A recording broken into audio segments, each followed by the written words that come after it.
There are some elements to this, and the first is the advantage of failure. And this is bandied around a lot, but it's absolutely true.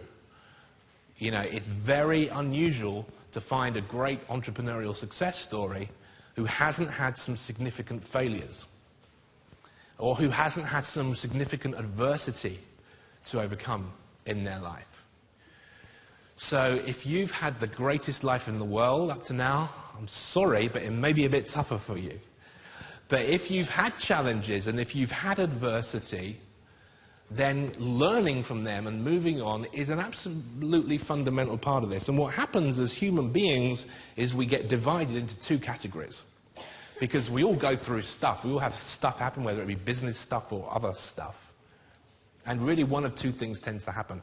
Either the stuff tends to overpower us and stop us, or the successful people take that stuff and use that stuff and do something with it. And someone commented earlier about they were enjoying the event and enjoying my speaking and my communication. And my mum's here somewhere. I've lost her. But it reminded me that when I was younger, when I was like, I think 4 or 5, I fell over playing football and knocked my front teeth out. And so until my new teeth came, these are my like baby teeth, until my new teeth came, I basically couldn't speak properly because like you couldn't understand me. And that was kind of weird, and I was probably quite shy and stuff. So I went to speech therapy lessons. And 3 or 4 years ago, I went to the doctor for something or other, get some hay fever tablets or something.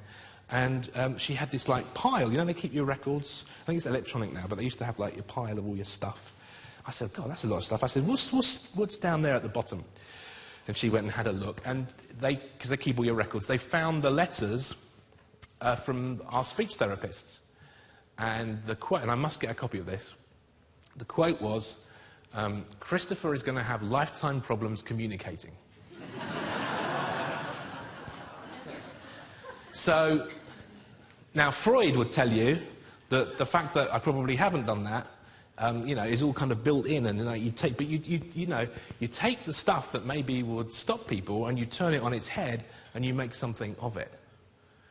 It's not about whether you've had failures. It's not about whether you've had obstacles or adversity.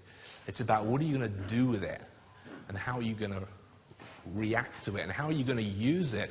And the big thing, especially with business failures, is whether we learn from them and move on. You know, in Silicon Valley, it's very hard to get funding from venture capital.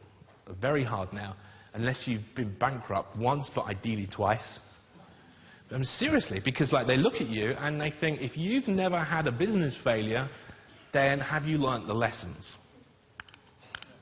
So you can go home tonight and they say, how was it? I said, well, what did you learn? You say, well, great. What I've got to do is my business has got to fail, because then I can learn the lessons. That's not quite what I'm suggesting, but you get the point.